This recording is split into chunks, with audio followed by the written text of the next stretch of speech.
My name is Ben Swart and I am 92 years old. I fought for the Dutch Army in World War II when I was only 18.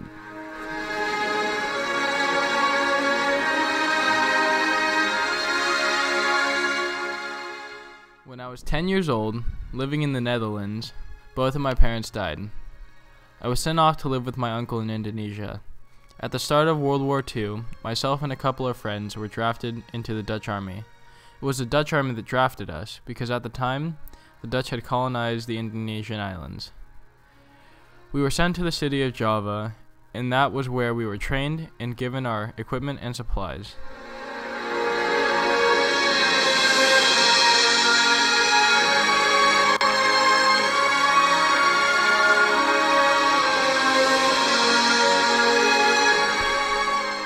About 3 months of combat on the Indonesian islands before the invading Japanese captured my platoon. We were marched off to a prisoner of war camp where we were stripped of our supplies and clothing and given the POW uniform.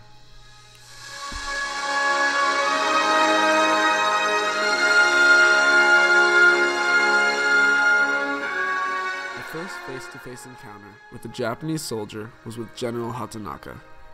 When we entered the camp, he lined us up shoulder to shoulder. It got very quiet, and I knew nothing good was about to happen. The general slowly walked back and forth, stopped, pointed at 3 men and 2 of my friends, and told them, "Today, you are going to die." That moment, guards came and escorted the men into the back of the camp.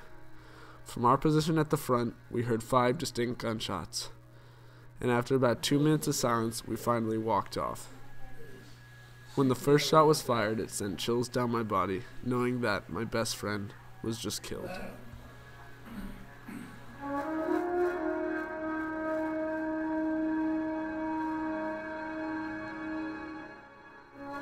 Not long after, the island of Java was taken over and we were put into camps. I was transferred to a much larger camp in the country of Burma. This camp was a lot like the camp on Java. Here, each of us was given our own job. I was chosen to do woodwork. The routine was the same every day. We would go out and work on the railroads and build rail cars. It was very exhausting work, or at least it seemed exhausting, due to the shortage of food and clean water. Because of the lack of food and clean water, there was always issues with the stomach. The stomach issues were a problem, but still, we had a lot worse things to worry about.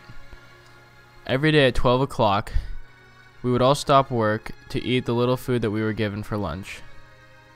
One of the Japanese soldiers would come out and randomly select one of us. They took and killed the prisoner they selected. Each day I would ask myself if I was going to die. It was one of the scariest things that I have ever had to experience, and I thank God that I lived through it.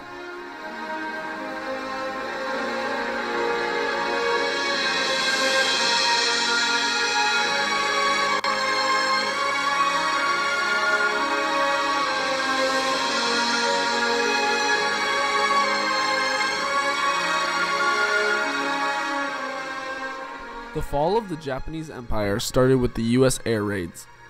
At first, the bombings were not very common, but as time went on, they became more frequent and much more violent. Because the prisoners were spread throughout the camps, many of them were killed by the air raids. I was lucky enough to have lived through this devastating period of the war. Rumors that the Japanese Empire was going to surrender got around.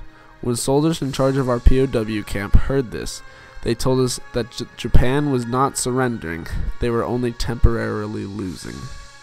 This was the first sign of hope that I saw since we were captured back in Burma.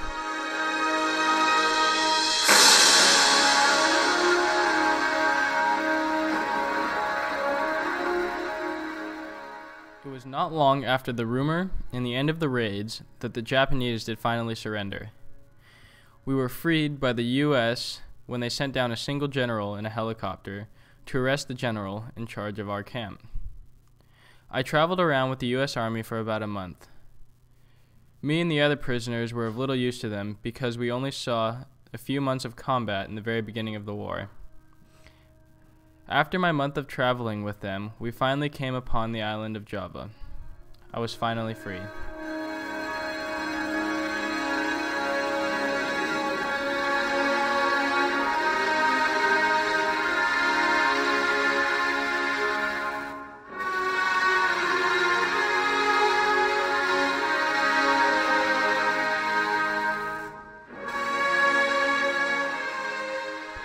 After living in Indonesia in the POW camps and after, I was used to a hot, humid climate, so when I went back to the Netherlands, I didn't enjoy it.